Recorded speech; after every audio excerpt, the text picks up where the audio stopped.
And good afternoon, everyone. My name is Ivin, and I'm very excited to be hosting the Bertie podcast with you, going live on YouTube and on Facebook this afternoon, and obviously have my guest with me, Bertie. Good afternoon, Bertie. How are you? Good afternoon, Ivan. As always, very, very well, thank you. And I trust all the listeners out there, the same to them. Awesome, phenomenal. You had quite a busy day today. I was in your office this morning at about 9:15, and just crazy. Before we get to today, I want to use this opportunity to humble brag a little bit today. Can you tell me a little bit, earlier this year, just before COVID hit, you had the opportunity to go to Mumbai. What led up to that? I just received an invitation to receive a citation in Mumbai at the Global HRD Congress, annual Congress, to receive a citation as one of the 101 most influential coaching leaders in the world, which I accepted with pride and yes, and that led me to go to Mumbai to receive the citation, and also were fortunate to be given a time slot. So I made my first international public talk on a subject which is very close to my heart, as you all know, vision with imagination. So from out of the blue to receiving a citation to doing my first ever international talk. Wow. So let's break that experience down a little bit. Was it the first time that you went to Mumbai? Absolutely, yes. All right. And so the people that reached out to you, how did they get a hold of you? Who was there? Who were the people, etc.? It was quite a combination of professional people attending. Now, that was in the early stages of COVID, unfortunately.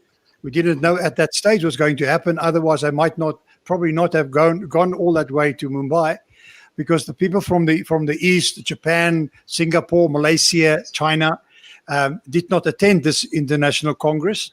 But it was a 4 days international congress with the theme "Happiness in the Workplace." And so I met up with a good group of very interesting speakers and attendees of this Congress from across the globe, Canada, Australia, New Zealand, all leaders in their field and all very active life coaches, most of them, and then the balance was made up by professional HR practitioners from large corporates all over the world.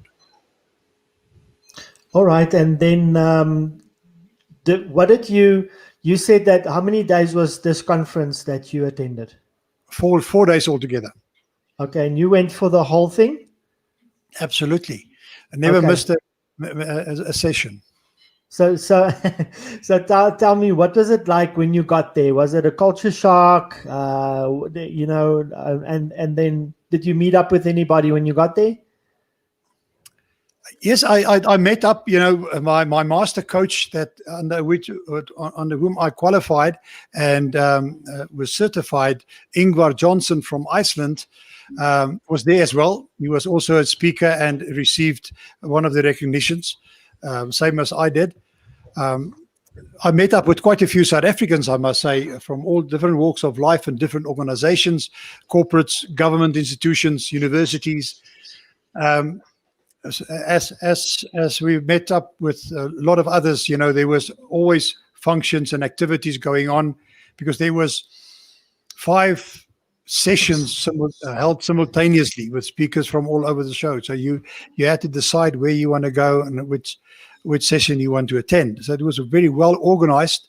And during the course of the event, recognition and awards were given by the organizer, Dr. Bhatia, and his team. Recognitions once again all over, but mostly for companies in the HR environment in and around India.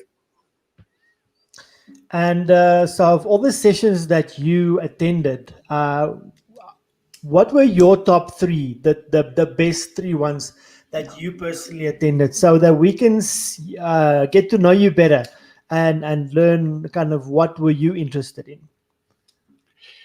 One of the things that stood out for me is that in all the speakers, meditation and similar processes that people had to follow to clear your mind and to get more focused was very much to the, up front, all of there. And I always thought that those are processes and activities and philosophies that's linked to the East, in the Far East. But all of a sudden, I was confronted with it and realized that it is quite used all over the world now. I mean, it's like breathing that is become a fine art in terms of assisting people to manage their breathing, through which they can relax and take control over their emotions, etc. So that was one of the things that stood out for me. And then the second is that it was the challenge how to bring happiness into the workplace. And one of the very interesting sessions that I attended, and she became a friend of ours. So we were almost like a groupie group.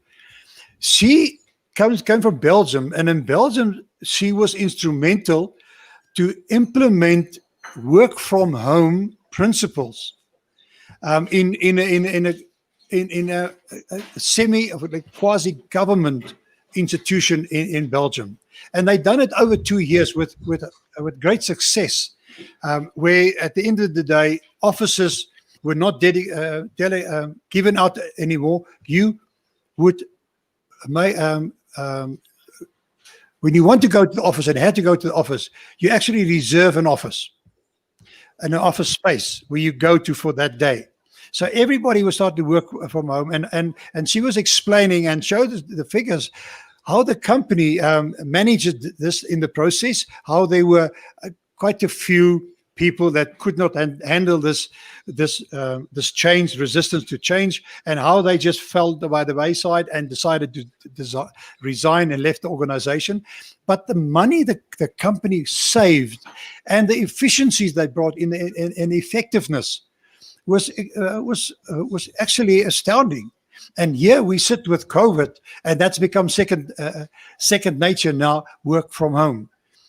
I mean, most organizations are now planning to have that going forward as part of their business strategy and composition. So that stood out for me, and then just the whole concept of what can you do in the organization to ensure your people are happy. And it's not just the thing that we understand and we know about, effective communication, etc.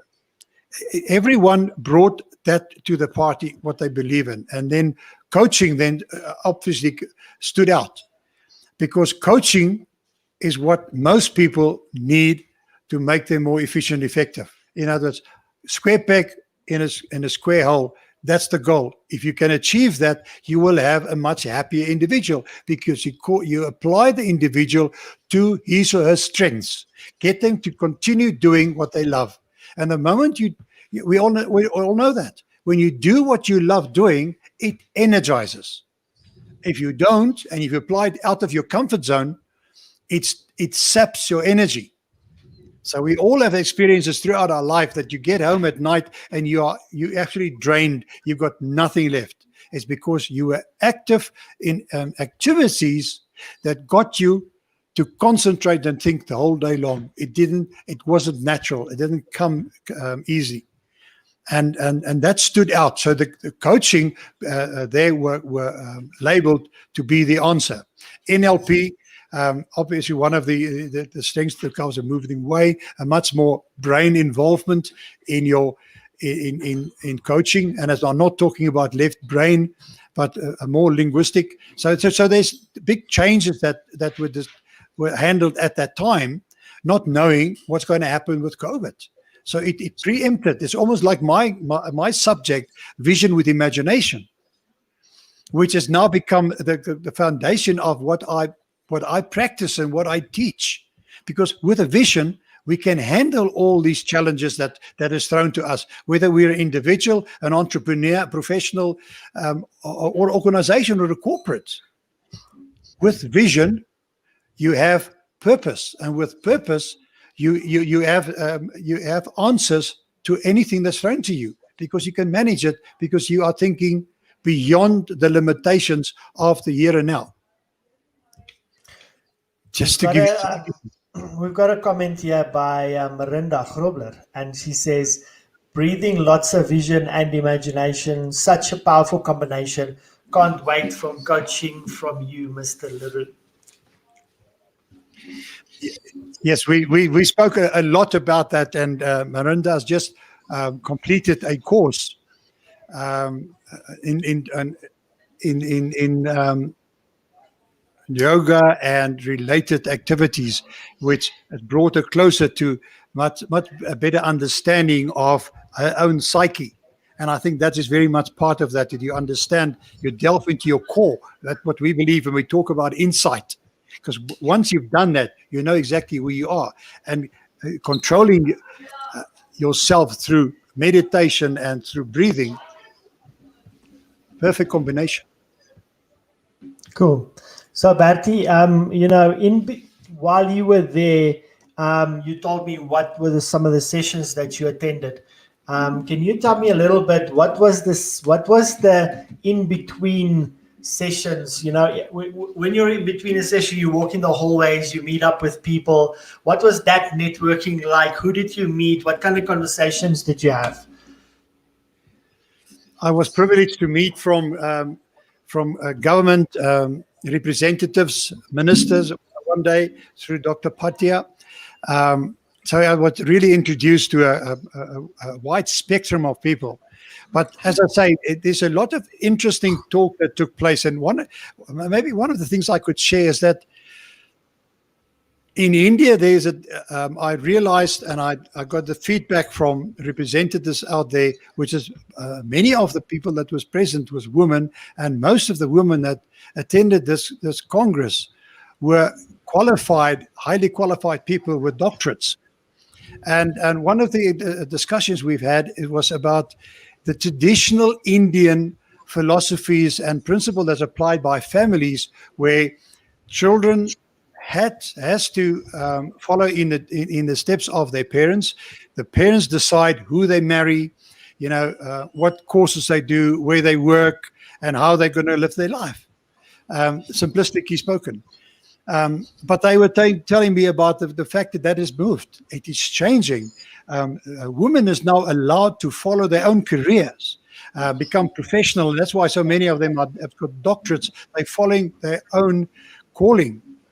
And then from the relationship point of view, is that they were starting to be allowed to choose their own mates. And that to me is a subtle change. And even you just get the feeling in that Congress that women were what this whole Congress was all about, because they are really come to the fore. And you probably will come to what has happened today in terms of recognition that I received today as an inspirational leader in Africa. But there was also an extreme focus on this event, on women as leaders in Africa. So women as leaders globally has come to the fore. Whether us as men enjoy it or like it or not, women is becoming stronger and stronger. And I do believe that as the world is shifting and caring and sharing, and therefore the emotive side of us and management and leadership is coming to the fore, women will come more and more to the fore. Because maybe they should be down, and I apologize in advance, but women, in my mind, it's got a different way of thinking about people, about staff. It's just natural to them, and it's got nothing to do with different leadership styles or management styles. No, it's not. They are just differently attuned. Let's call it intuitive, attuned to the cosmos. Bertie, while you're talking about that, women and emotive approaches to management, etc. My mentor in the US, he's running one of the largest digital agencies in the world. Basically, they've got about 800 staff, and I don't know exactly when it was, but at some point he did a major appointment in his company, and he appointed a woman in the position of chief heart officer, and she was simply to manage the HR process and building a relationship with staff. What do you think of that? That's absolutely where the world is moving. So kudos to him for having done that, and I'm certain he's reaping the fruit of that decision that he's made, because that is the shift in the world in terms of a global view that I'd experienced, and I did experience it there. And if it wasn't said, you could touch it, you could feel it, how there's a subtle change. Now, HR. It's not necessarily defined as a soft skill. It's become much more technical nowadays, because the human being in the workplace is of cardinal importance. That is where the company is made, or where it fails. So kudos to him. Excellent appointment. I see that more and more. Okay, Bertie. So we're still in India, in Mumbai.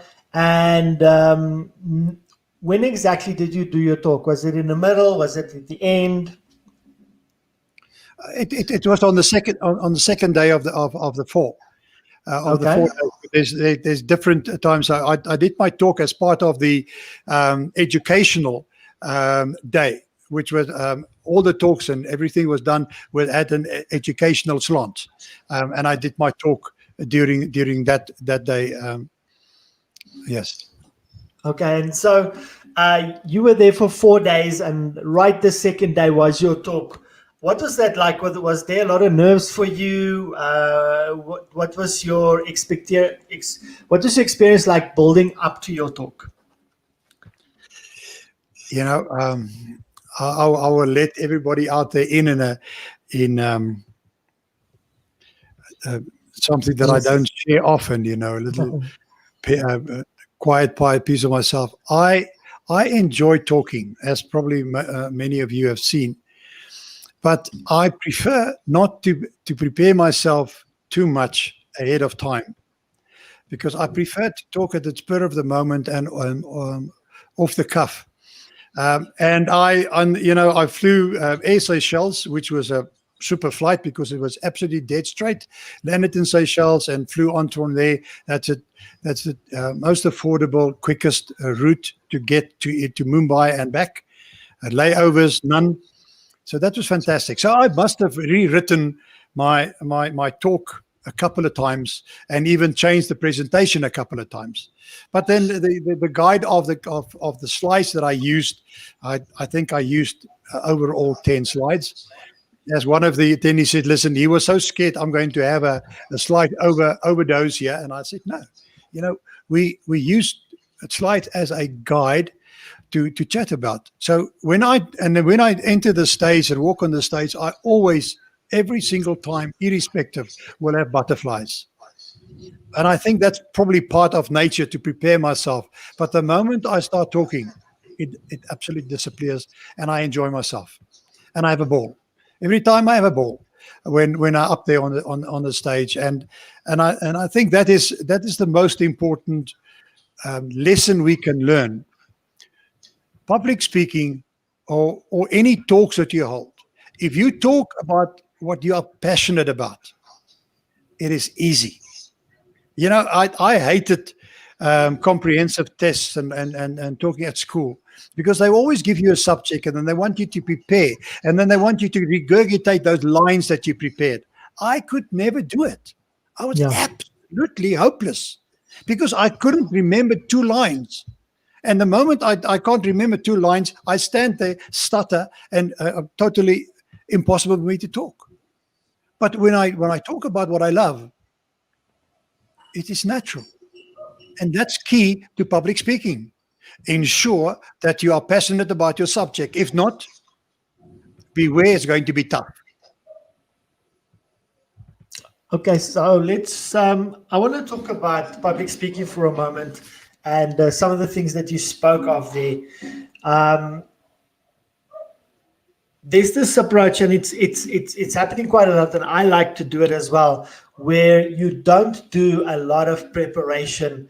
Now I know Douglas Kruger, if he was listening, he'd turn around and he would fall off his chair when we say this. But not doing a lot of preparation, just speaking from your heart and speaking from your experiences. And my mentor does that. He like gets there, he gets a feel for the room, see who's there, what are people talking about, go on stage and literally share his thoughts. And he does Q&A, and in the Q&A, kind of the value comes out. But there's, what I've learned is, if you don't have butterflies before you speak, then there's something wrong. I fully subscribe to that. When you talk, you have keywords, things that you want to discuss in order to plan the flow of your talk. As I say, you say what you want, what you're going to say. You say it, and then you close off by summarizing what you said, so that there's a flow, and that's most important. But as you say, on the spur of the moment, I mean, as you also know, that I have a time slot on a internet radio station called Platinum Gold every Tuesday morning at 10 South African time, and we just choose a subject. But between myself and the host, we're just able to continue talking, and we have to stop ourselves. And it's very much the same with yourself facilitating the podcast. It is important that one have these pointers, and you just continue with that, because if otherwise it can become very plastic. It can become very quoted. The nice thing about these podcasts, live podcasts, you put it out there and you get comments from people out there, because my philosophies, that's mine. I've built them up over 40, 50 years, and I'm not scared to share them. So if I talk about management versus leadership, that's my views. I don't want to go and do research and come and give you a lecture. These talks and a podcast should never be a lecture. Then you may as well just write it out and put the podcast out there. That's not what it's all about. It's on the spur of the moment, the flow, as you say. And the nice thing about doing public speaking, you can see the audience. You can see how they respond and react to certain comments that you make. And to others respond differently, so that you can follow that flow and spend more time on the positive responses you're getting and less on the other side of it, so that the audience are energizing you all the time, but they can also direct your talk. And then you must be flexible. And if you are structured in your talk and like a lecture, there's no chance for that. There's no opportunity. So we spoke a little bit about building up to your talk, what that was like. Let's talk about the talk itself. There's two things I want to talk about. The first one is, what inspired your talk? Where did your subject come from? Because Vision with Imagination, which was that was the title of your talk, that really became a big inspiration and a thing for you since then that we've been working on most of this year. So where did the idea of that come from, and how did you get to that you thought that was going to be something important and valuable that you wanted to share with that audience? Somewhere during the earlier part of last year, I made contact through LinkedIn with a gentleman, and we started corresponding, and eventually we started talking to the way we are talking here on a regular basis. We had chat because we're just a meeting of great minds.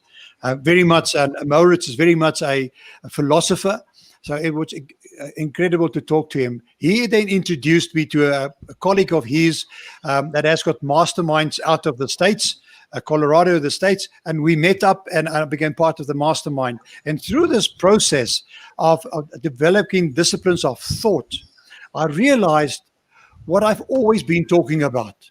3 elements in my life. And the one is an overview, an insight, and foresight. And that helped me to funnel my view of what is most important, I believe, to everyone out there is having a purpose and therefore having goals and therefore having vision. And I say that again, and I've said it this morning as well to another crowd, is that vision will pull you through because vision gives you a reason to get up in the morning. If you don't have a vision of where you want to go, it's like having a New Year's resolution, so we're almost there. So, we're going to reflect on 2020 within the next couple of weeks, and then we're going to have projections in terms of 2021 and the expectations of 2021, of which the normal thing is when we start is New Year's resolution. And I always say the bulk of the New Year's resolutions is related to the physical me, saying, I want to lose weight, I want to start exercise and practice and go to gym and whatever. But the problem with those kind of things is that you don't really have a goal. You may say, yes, but Bertie, I've got purpose. I'm going to go to the gym. I say, you still don't have a goal. Your goal should be a clear vision of where you want to go with this going to the gym. What is the reason you want? Do you want to lose weight? If you then say, yes, I want to lose weight, then I'm saying, how many kgs? You say, no, I just want to lose weight. I say, that's not. You've got to have a vision in your mind of Angela Jolie or Arnold Schwarzenegger. Now, you could never be those people, but have that vision of saying, I want to work towards a change in my physique and in my life to look like that, healthier, and so forth. If you just have losing weight, then 1 kilogram would have you reached your goal and you step off it. Okay, so back to Moritz and the mastermind. Mastermind is a very powerful tool to bring like-minded people together to share their passions. And through those passions, we challenge one another. We bring concepts and purposes to the table, and that molded my outlook in life. And as a transformational coach, I can gladly and proudly say that I'm focusing on assisting people to define their imagined end state, their imagined vision. And I call it the vision with imagination because I want you to create an impossible vision for yourself, an impossible dream, and start living it. And I will guide and help you, because if you can think it, you can achieve it. No doubt. Everything starts with a thought. Thanks for that question, Ivin. But that is what molded me, and that is what took me to Mumbai, and that's what I spoke about, vision with imagination. 3 concepts: overview, insight, and foresight. Okay. So last on your talk, when you delivered your talk, what was the response like? What was it like while you were doing the talk? And then what was the response like after the talk? Obviously, during the talk, you are very conscious of the material that you want to present, but you are also focused on the audience. What is the responses? Are they falling asleep? Are they leaving the auditorium? Are they present? Are they taking notes?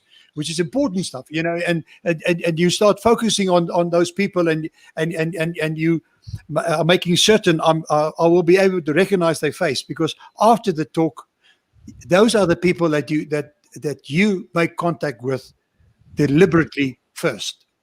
Okay, so you're conscious of all of that in between everything. So after the talk, I approached some of the people to get their understanding and their feeling, and how they accepted the message. Did it make an impact? And will they carry lessons away from this talk.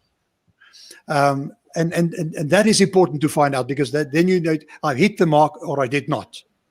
Now, I met up with a few of them. They gave me very positive response, and people are all kind, because most of the people that come to the Congress is focused on what we were talking about. You know, happiness in the workplace. And many of them were speakers as well, because they understand what it is like to be there and have an audience that's absent. That is really not what you would like. And I could say that I had a very active and a responsive audience, made me feel good, made me feel proud. And I walked off that stage with my chest blown up. You know, I really felt so great. And I said to myself, if this is what it's like, I want more. But then came COVID. Now I'm doing it via the virtual platform and not physically. But that is my future, and that's where I see myself going. Awesome. You also took your wife with you. Alita went with you. What was that like? It's always nice to take somebody with you so that you can share, because they see things from a different perspective. Now, my wife is not necessarily a professional Congress attendee. She would find other means and ways of talking to people, meeting up with people, and even seeing the countryside. She did tip away every now and again, but at least she attended my presentation. But it was great, because afterwards, you know, there's social events, not just a dinner, but it's a social event, because all of them were like fingered meals, not sit down. So you mingle and you talk to different people from across the globe. It is attending an international Congress.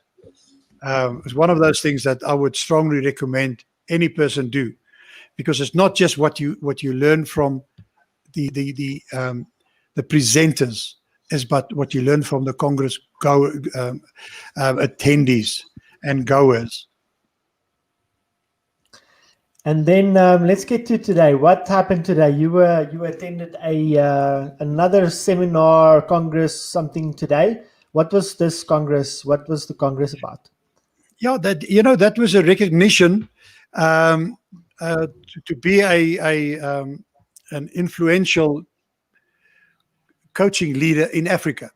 So this whole Congress and the awards were about people in Africa, including Madagascar and Mauritius, and they were recognized companies and individuals for achievements across the globe.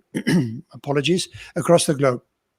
The globe being across the continent of Africa, and I was one of the very few that received this recognition, and I'm very proud of that. So at least, you know, we're working hard on a presence. And it's nice to be recognized that you are making a difference, because we don't always see that. You know, when we use this platform such as this, we don't really experience and see the differences we made. People might attend, some people might comment, some may forward it onto to their network, but you don't really see what difference you made. And when you get recognized, you see and experience and understand that we just don't have we're just not a voice in the wind. We are making a difference, and people out there learn from us. They share it to the people that they mix with. And so what we believe and the philosophies and the values that we put out there is shared, and therefore make a difference. And that is very important, and I appreciate that. So what was was it specifically a nomination, or was it an award, and what was that award for?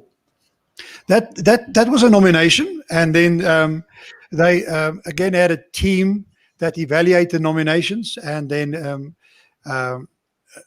let's say approve that an individual such as myself would get recognition. So it's just not everybody that they approach gets awarded. It goes through a process, evaluation process of a couple of specialists in this field. and they recognize what they are using as their um, measurements and what they look at.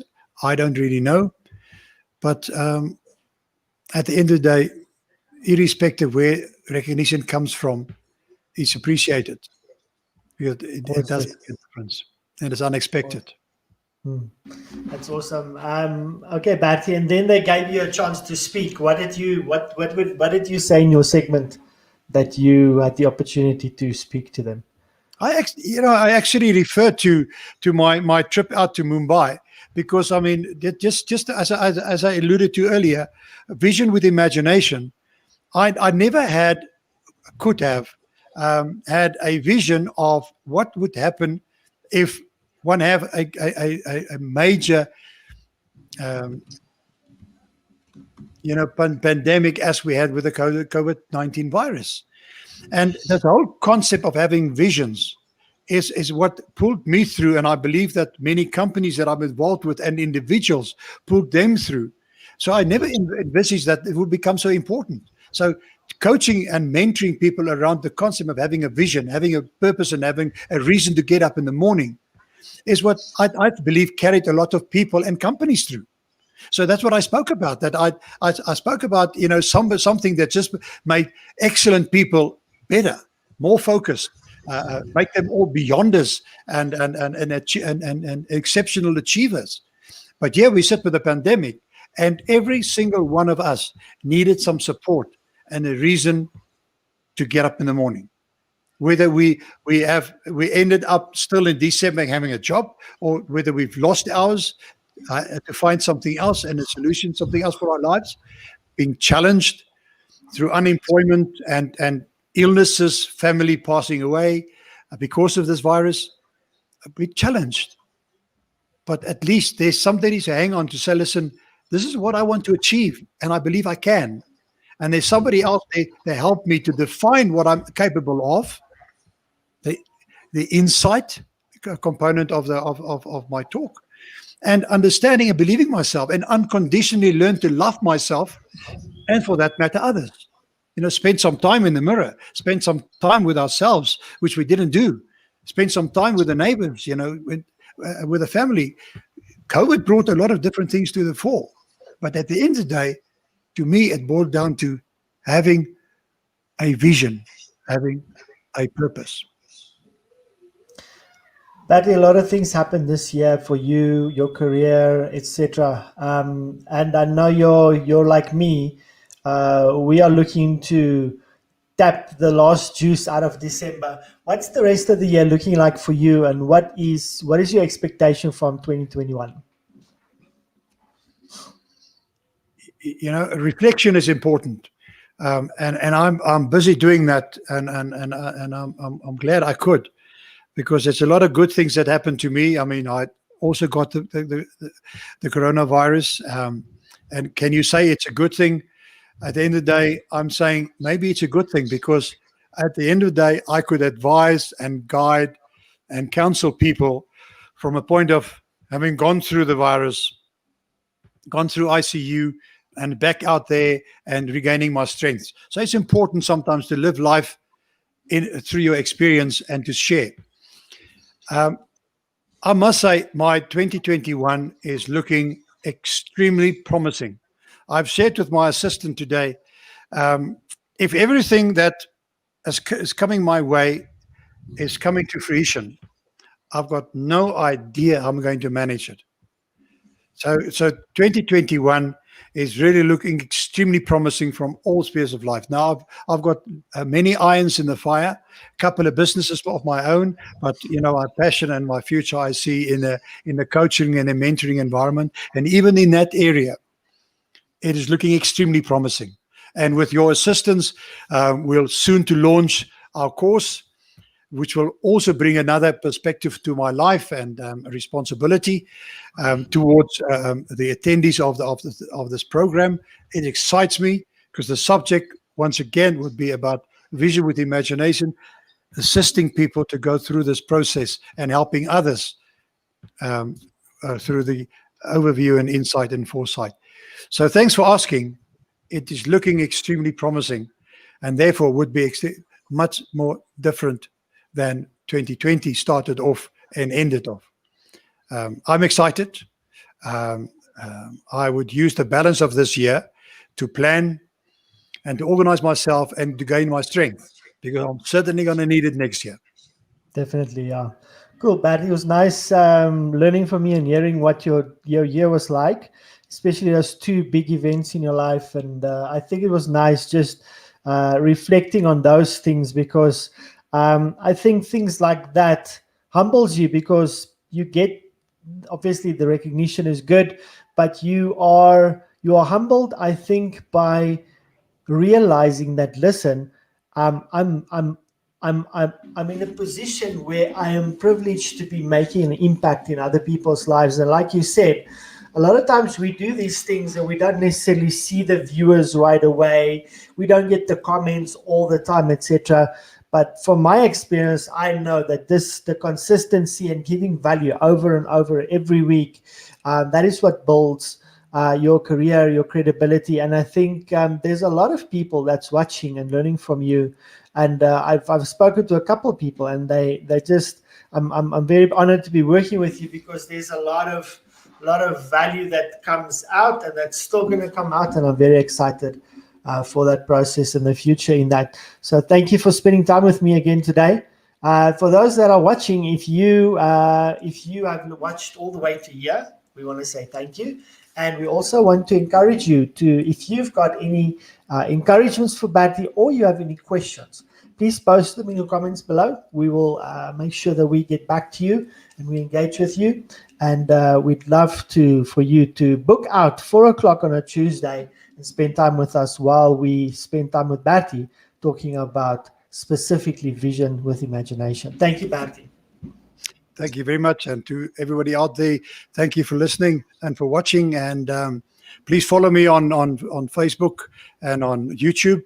You're more than welcome. Lots of material there, food for thought all the time. And thank you, Ivin.